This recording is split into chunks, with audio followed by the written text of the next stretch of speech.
My name is Joanna. I'm 24 years old, and I live with my parents and younger brother in a small house on the outskirts of Ohio. I have a steady job at an insurance company. The salary isn't high, but it's enough to cover the electric, water, internet bills, and most of the household essentials. In fact, if I hadn't been handling the expenses, the heater would have stopped working last winter. That Christmas Eve, I came home after my shift, still wrapped in my thick coat, with the scent of coffee lingering on my sleeves. The Christmas tree was lazily decorated with old string lights from 3 seasons ago. My mother, Diane, was setting down a plate of ham on the table. My father, Harold, was already sitting at the head of the table, holding a wine glass, staring at the ceiling light as if it held the answers to his life. Dinner started in a heavy, awkward silence, broken only by the clinking of silverware and a faint Christmas song playing from the kitchen radio. I scooped some mashed potatoes onto my plate and smiled at my brother. Tyler! He's 17 this year. When my father suddenly slammed his knife down on the table, the sharp sound made me jump. Joanna, he said, locking eyes with me, you're a burden, and you can't live here anymore. I thought I misheard him. I froze, while my mother let out a dry, almost panicked laugh, like she was trying to pretend it was just a bad joke. But my father's stare was deadly serious. The room felt frozen. Tyler stopped mid-air, his fork still holding a piece of chicken. He stared at me, wide-eyed, as if he couldn't believe what he'd just heard. I slowly set my fork down. What did you just say? You heard me, he said, his voice low and firm. You've stayed here long enough. This is my house, and I'm saying enough is enough. You need to move out. I couldn't speak. I hadn't stayed because I needed a place to live. I could afford my own apartment. I could live independently. I stayed because they needed me. Because Dad lost his job 3 years ago and Mom only works part-time at the high school library. They couldn't keep things going without my contributions. And now, on Christmas Eve, they were treating me like a freeloader. Mom opened her mouth, but Dad cut her off. I've made my decision, Diane. Tyler looked between them like they were strangers. If they can kick her out this easily, his voice cracked. Who's next? I took a deep breath. I didn't want a scene. I didn't need to shout or cry. If they wanted me gone, I'd leave. But they should be ready for the cost of that decision. I leaned back in my chair, staring at them. All right. Dad smirked slightly, like he'd just won some silent war in his head. Mom kept her head down, silent. Maybe she was stunned. Or maybe she stopped caring a long time ago. I got up and carried my half-eaten plate to the sink. I didn't want to spend another minute at that table. Before leaving the kitchen, I turned to Tyler and gave him a small nod. He was the only person left in that house I cared about. No one said a word. Only the clinking of utensils continued, but it seemed like no one had an appetite anymore. I went upstairs, closed my door, and started packing my clothes. No tears, no complaints. They wanted me out, so I would go. But starting tomorrow, that heater would go silent, and this house would truly be cold, in every sense of the word. I shut my bedroom door, the creaky hinges sounding like a final goodbye. I wasn't even thinking about arguing or begging. They had made their decision, and so had I. No announcements, no explanations, just action. I pulled my suitcase from under the bed, opened my closet, and began folding clothes. Every shirt, every notebook, every little accessory I had bought with overtime pay, all packed into the silent suitcase. This room once comforted me when the world felt too heavy. Tonight, it was just a shelter for someone no longer welcome. As I folded my last hoodie, a soft knock came at the door. Joanna? Tyler's voice was barely a whisper. Did you lock the door? I walked over and opened it. He stepped in, shoulders hunched against something bigger than the winter cold. Are you really leaving? His eyes were red, but Tyler was always strong. He didn't cry. At least not in front of me. I nodded. They said it, didn't they? And I have no reason to stay. Tyler sat on the bed, looking around the now empty-feeling room. But if you go, who's going to pay for the electricity? The internet? You know they can't afford it. I didn't answer right away. Tyler wasn't stupid. He knew, and that's what scared him. I wasn't just his sister. I was the lifeline this house clung to. I know, I said softly, but I can't live my whole life as a walking wallet, Tyler. I deserve to breathe, too. I deserve a real life. He was silent for a long time before he whispered, I want to go with you. I froze. You can't, I said gently. You're still in school. You're still a minor. They won't let you leave. Then what about you? Where will you go? Who will you stay with? He asked quickly. Like, if I didn't have a perfect plan, I shouldn't leave at all. I exhaled. I'll stay at Marissa's for a few days. I have enough saved to rent a small place. I always had a plan. I just didn't expect to use it this soon. Tyler stared down at his lap, hands clenched into fists. They don't deserve you. They don't know what you've sacrificed. I sat next to him, resting my hand on his shoulder. That doesn't matter anymore. What matters is that you don't get dragged down too. Just hold on a little longer. Once you're old enough, I'll help you get out. He nodded slowly, like he was committing my words to memory. You'll still text me, right? Every day. I smiled, soft as a promise. As Tyler left the room, he glanced back at me one last time. There was something in his eyes that twisted my chest.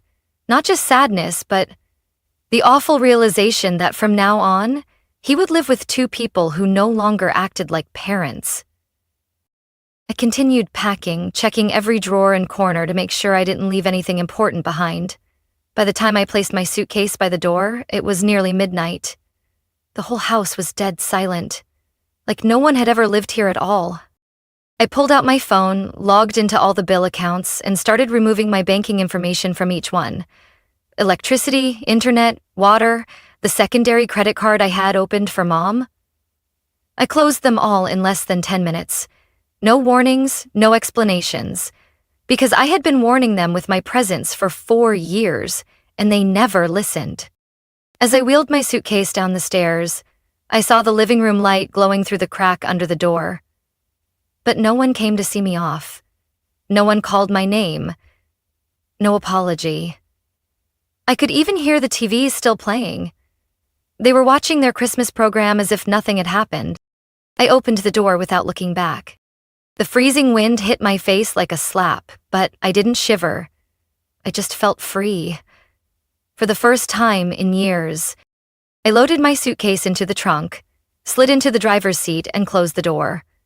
As my hands tightened on the steering wheel, I knew one thing for sure. My life would no longer be dictated by anyone else. And this Christmas night was the beginning of the life I truly deserved. I drove away from the street that had imprisoned me in suffering for far too long. That Christmas Eve, there was no snow, but inside, I was frozen. Not from the weather, but from awakening. I used to think I was helping a family, but now I knew I was only enabling their dependence and ingratitude. I arrived at Marissa's place close to midnight. She was a close colleague of mine, living in a 2-bedroom apartment just a 10-minute drive from our office. When she saw me standing at her door with a suitcase and dark circles under my eyes, Marissa didn't ask many questions. She simply opened her arms and pulled me into a tight hug. "Stay as long as you need," she said, then led me into the living room, where I would sleep for the next few weeks. The next morning, as the sun rose above the rows of old brick houses, I sat at Marissa's small wooden table, opened my laptop, and began my silent retaliation. I logged into the utility payment portal. Under the account section, my name was still listed as the responsible party. I clicked remove. A pop-up appeared. "Are you sure you want to leave this account? After removal, bills will no longer be automatically paid." I confirmed. Then came the internet bill, water, gas, and even the Amazon Prime account my mother used to stream movies every night.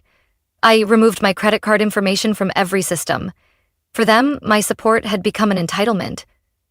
Now they would finally understand the value of what they had taken for granted. I leaned back in the chair and exhaled. Not out of satisfaction, but because for the first time in years, I had done something purely for myself. No more bills to pay. No more being financially exploited under the name of family duty. The next few days passed in rare peace.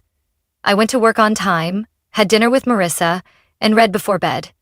Her small apartment was simple but warm, and more importantly, nobody yelled at me for wanting a life of my own. But that peace didn't last long. On Wednesday afternoon, while I was organizing files at the office, my phone buzzed non-stop in my pocket. 5 missed calls from Mom, 2 from Dad, and 1 text from Tyler. The power's been shut off. Dad's screaming all over the house. I didn't reply. Not because I didn't care, but because I had cared too much for too long. An hour later, another message came from Mom. "Joanna, what's going on? The internet's down. The TV won't turn on, and your dad's furious. What did you do?" I read the message without a shred of guilt. They wanted me gone. They shouldn't expect me to keep funding the home that no longer had a place for me. That night, while Marissa and I were making a simple dinner, the phone rang again. I wasn't going to answer, but instinct told me to pick up. "Joanna, I don't know what's happening. The power's out, the bills haven't been paid, and we can't even watch Netflix anymore." Mom's voice trembled, full of fear and confusion. "Who do you think has been paying for all that the past 4 years?" I asked calmly. Silence. Then Mom's voice, soft, almost guilty. "You. But your father thought." "Exactly." I cut her off. "You believed what Dad said. Now, both of you need to live with your choices." I hung up. At the time, I thought it was over. I assumed once the services were shut off, they'd adjust. But I had underestimated Dad's dependence and pride. The next day, I got an email from the bank. Alert, suspicious login attempt from an unfamiliar device. I checked immediately. 3 failed login attempts, followed by a password reset request. My heart sank. One name came to mind, Dad. Then, I called Tyler. His voice was low and tense. "Joanna, I think Dad's trying to get into your bank account. I saw him holding Mom's old notebook where she wrote down passwords." I gripped the phone tighter. "Thanks, Ty. I'll take care of it." I sat down and began changing every password. Bank accounts, emails, streaming services, even food delivery apps. Layer after layer of security went up, a silent message. I was no longer the obedient daughter they could control. I thought, after updating everything, activating 2-step verification, and removing all access, it would end. I hoped they would learn to fend for themselves, but I was wrong. My family didn't know how to live without someone to blame, and without me to target. They spiraled. 3 days after I left, Tyler texted during my shift. "Internet got cut off this morning. Last night, Mom had to cook on the gas stove because the microwave's dead. This morning, Dad punched the fuse box." I didn't reply. I simply put my phone down and took a deep breath. I knew that house was sinking into chaos, and I knew this was just the beginning. That night, leaving the office, I saw 6 missed calls from Mom. By the 7th, I picked up. Her voice was hoarse, crying, confused, furious.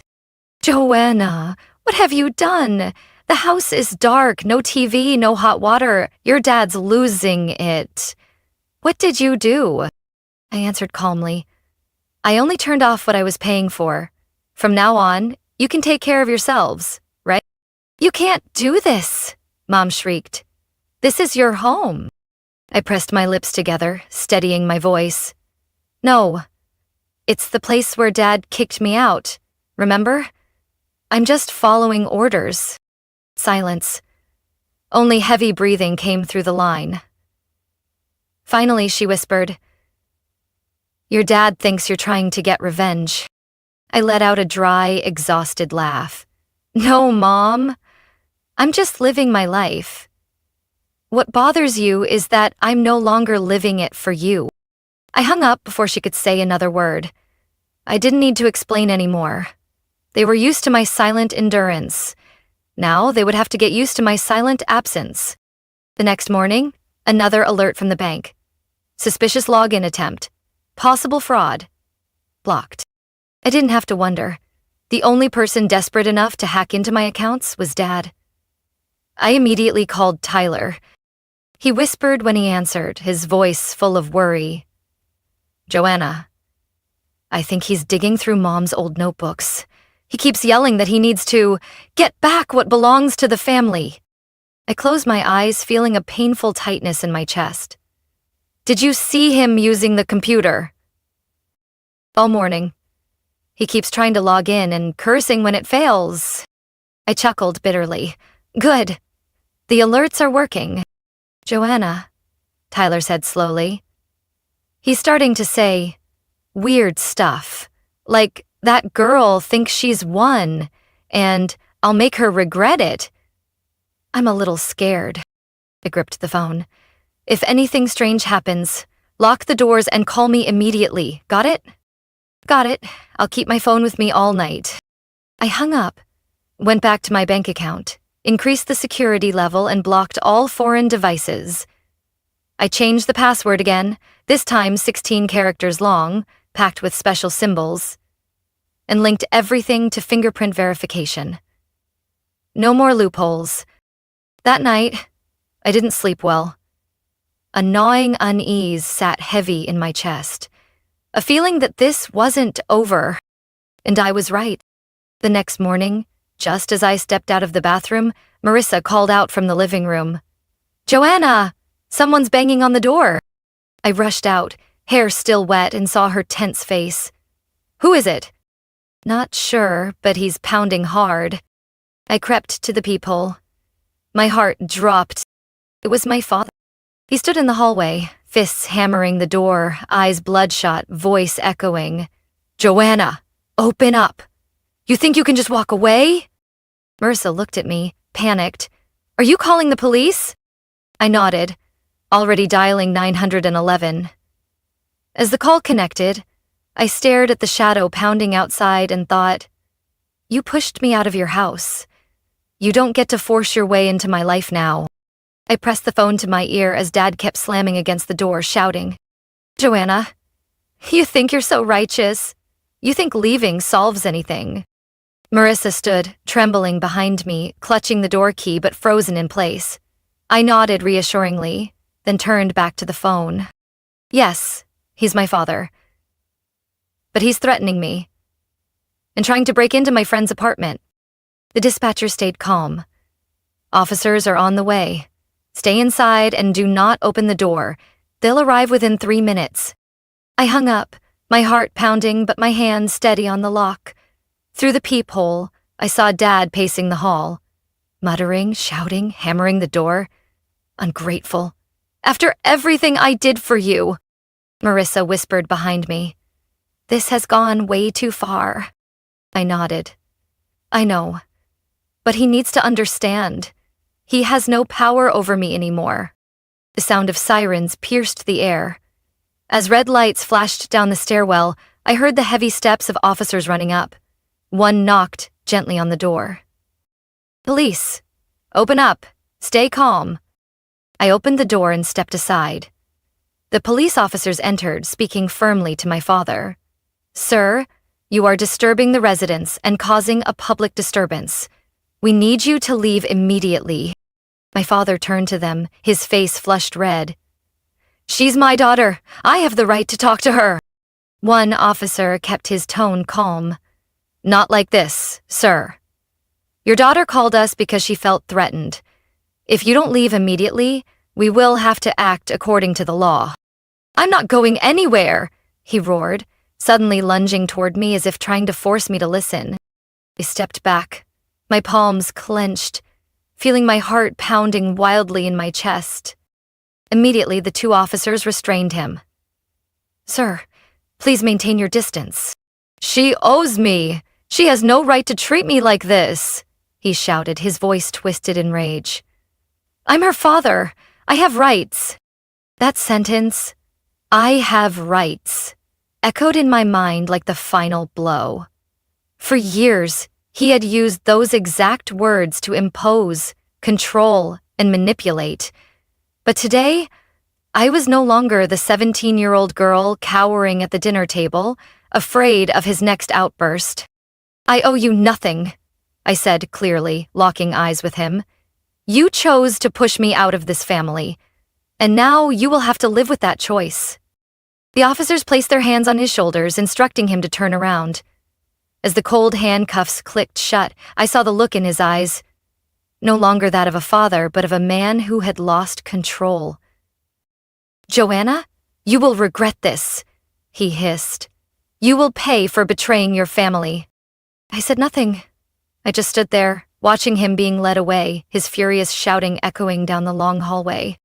When the door finally closed, Marissa stepped closer. "Are you okay?" I nodded, though my throat was tight. "I'm okay. I just didn't think it would come to this." "You did what you had to do," she said, giving my shoulder a reassuring squeeze. "Sometimes you have to be strong enough to walk away from the things that hurt you most." I sat down on the couch, my hands still trembling. My phone buzzed. A text from Tyler. "Dad got arrested?" I replied, "Yes. But don't worry, stay put. If anything happens, call me immediately." I didn't know what tomorrow would bring, whether Dad would be released soon or if he would try to come back. But this time, I was ready. I was no longer the obedient, silent Joanna of the past. I thought that once Dad was taken away, things would calm down. But I was too naive. Just 3 days later, I received a text that made my palms sweat. "Sis, your car is parked outside our house." It was from Tyler. I immediately called him. "Tyler, are you sure? My car's still parked at Marissa's." "I know. But this morning, I saw it right outside our house. The window's slightly down and there's a coffee bag Mom usually uses inside. You should come see." I jumped up, heart racing. My car should never have been there, especially since I had taken all my personal belongings with me. There was only one possibility. My mother had stolen it. I called Marissa to double-check the spare key. "Still in the drawer at my place, untouched," she confirmed. That meant they had a copy of my key I didn't know about.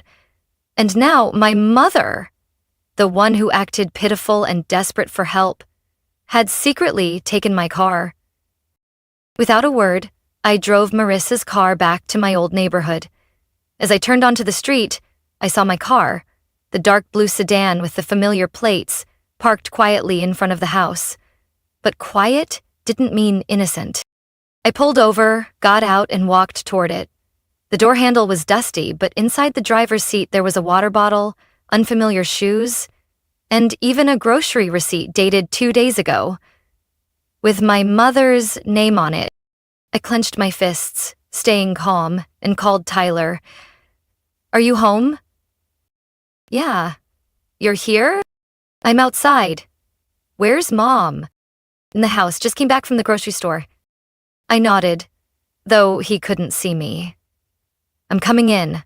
Stay upstairs. And don't get involved, okay?" I rang the doorbell. The door opened. My mother stood there, hair tied back, clutching a small black purse. Her face tightened when she saw me. "Joanna, why are you here?" I looked her straight in the eye. "You took my car, didn't you?" She scoffed lightly, stepping aside to let me in. "It was just sitting there unused. You weren't driving it. I just borrowed it for a bit." "Borrowed?" I let out a humorless laugh. "You've been driving it for a week? Buying gas with whose money? And why is the driver's seat reclined, like someone's been sleeping in it?" She turned away, placing her purse on the table without answering. I stepped further inside, glancing at the living room, where the laptop I had left on the bookshelf was now missing. "Where's my laptop?" I asked, heart pounding. She froze, then replied in an even tone, "I sold it." No excuses, no apologies. "For money?" I asked, already knowing the answer. "I needed to buy medicine for your father. And this house needs so many things. You don't live here anymore, so anything you left behind is just left behind." I stood there for a few seconds, then slowly pulled out my phone. "Then you'll have to deal with the consequences." "I'm calling the police." "I'm your mother. You can't do this." Her voice rose in panic. "Then why could you steal my car and sell my belongings?" I said calmly. "I forgave you once. This is the second time, and it's the last." I called 911. When the police arrived, I explained everything, showing the grocery receipt in the car, and pulling up GPS tracking logs proving my car's movements around the city. I made it clear. I wanted my property back, and I wanted to press charges for theft.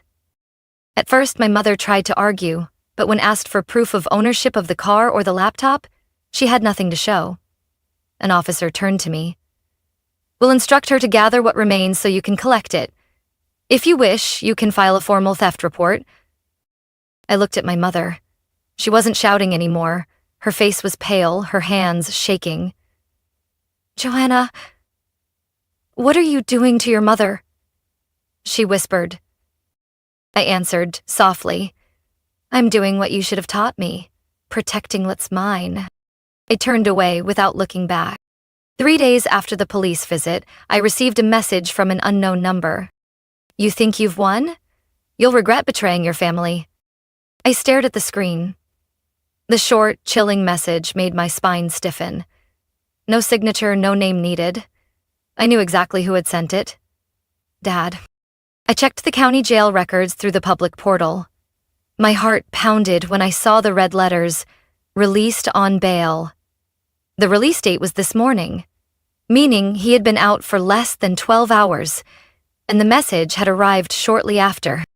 I immediately texted Tyler. "Dad's out on bail. Do you know who posted it?"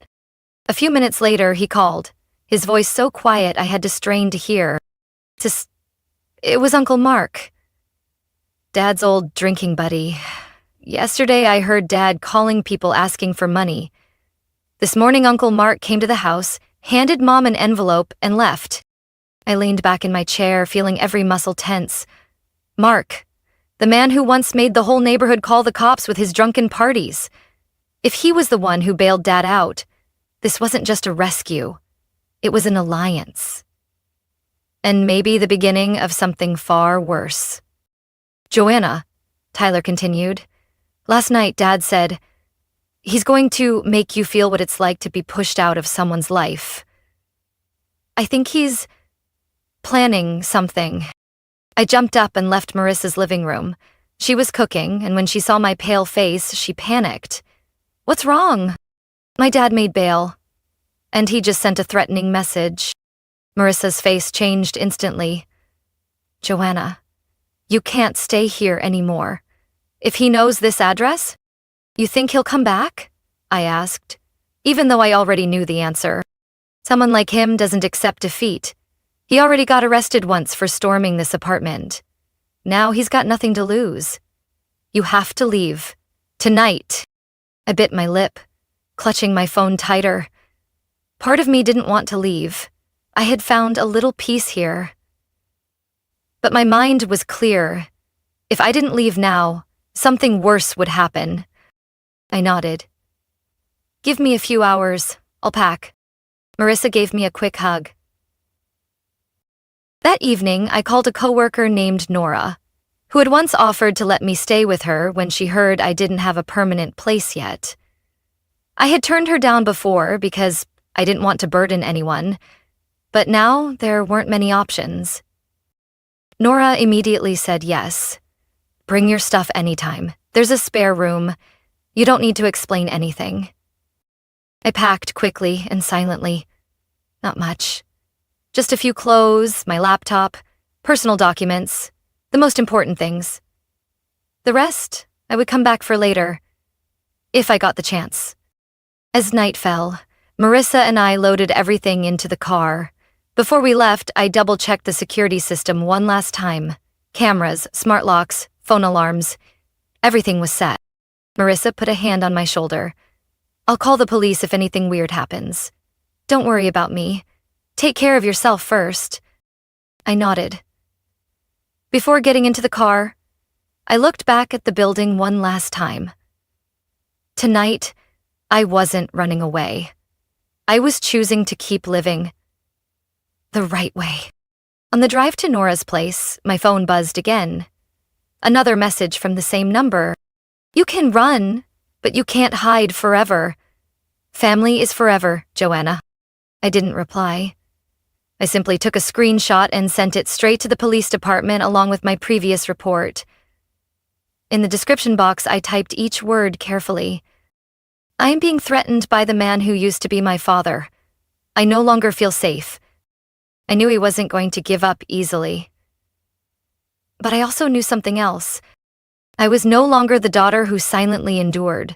If he wanted to make me a target, this time, I would be a target that fought back.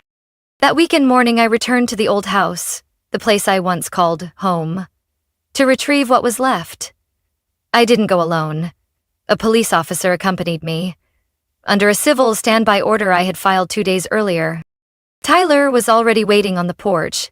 He held a small backpack, his face showing how exhausted he was. Are you sure you want to go in alone? He asked quietly, like even a loud noise might bring all the bad memories rushing back. I nodded, then turned to the officer. I'm only here to collect my things. If they interfere or touch me, please intervene immediately. The door opened. My mother sat on the sofa, clutching her purse like it was the last thing she could control. My father stood in the kitchen, his gaze cold and silent. I didn't look at them. I just walked straight upstairs, to the room that had been my only refuge for 4 long years. The old closet had been emptied, my belongings stuffed into 2 plastic bags. Some personal items, books, keepsakes, old photos, were scattered across the floor. I picked everything up, packed them into my suitcase without letting myself think too much. They were no longer pieces of home, just remnants of a life I had already stepped away from. When I came back down, dragging my final suitcase, my mother stood up abruptly. You're not going to say anything? After everything, you're just going to leave in silence? I paused but didn't turn around. My voice was even, emotionless. I said plenty in the past, and you never listened. It was your father's fault, not mine. I turned, looking her directly in the eyes for the first time in months. You stayed silent while he humiliated me. You stood by when he kicked me out on Christmas Eve. You sold my belongings like I didn't even exist. And you think I owe you a goodbye? She didn't answer. Her gaze dropped to the floor, as if trying to disappear. My father stepped forward, still full of anger. You think cutting ties is the solution? You're tarnishing your own family. I gave a small, cold laugh.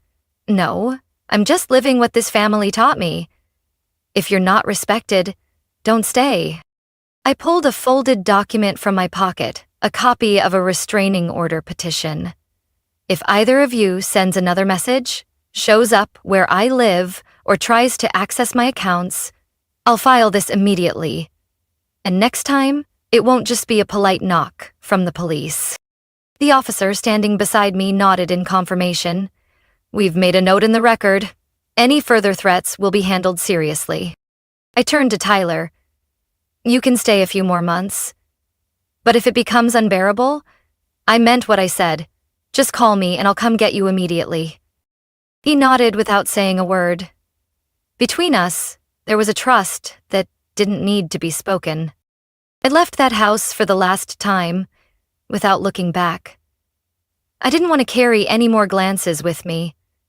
Not from my mother, not from my father, not from the memories that had once weighed down my heart. That same day, I changed my phone number, canceled every account connected to the old address, and moved in with Nora permanently. She helped me sign a lease for a small apartment near my company, quiet, bright, and most importantly, safe. They completely cut off contact with my family. No more messages, no more surprise calls. No more fear every time the doorbell rang. I spent the next few weeks rebuilding everything from scratch. Opening a new bank account, buying a new laptop, setting up a new workspace, hanging up each picture on the wall myself. Every small action felt like a declaration. I had chosen this new life, and I deserved it. I knew that one day they might try to reach out, maybe through a handwritten letter, a distant relative, or some story leaking onto social media. But I also knew, this time, I wasn't going back. 2 years have passed since I firmly walked away from my old family, as if cutting out a festering tumor from my life. I have built a new life, small, peaceful, and entirely mine. But deep down, I always thought about the one person still trapped there, Tyler. He tried his best.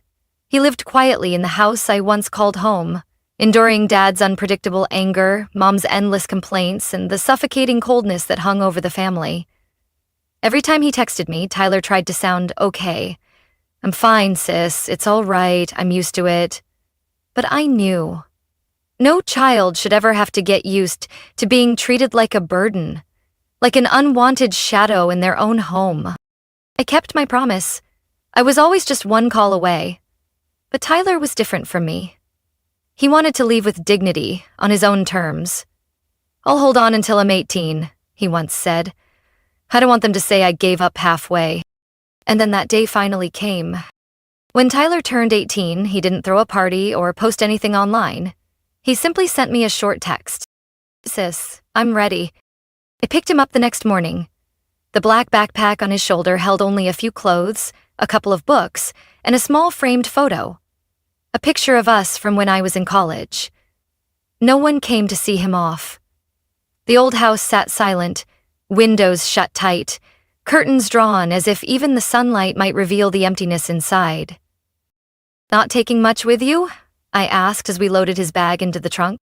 Tyler shrugged and gave a soft smile. "The rest isn't worth bringing." He moved into the dorms at the community college where I once studied. I helped him with enrollment, bought him supplies, and we had a simple dinner at a noodle shop nearby.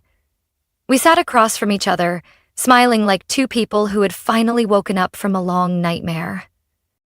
"Do you think they'll try to find you?" I asked, without meeting his eyes.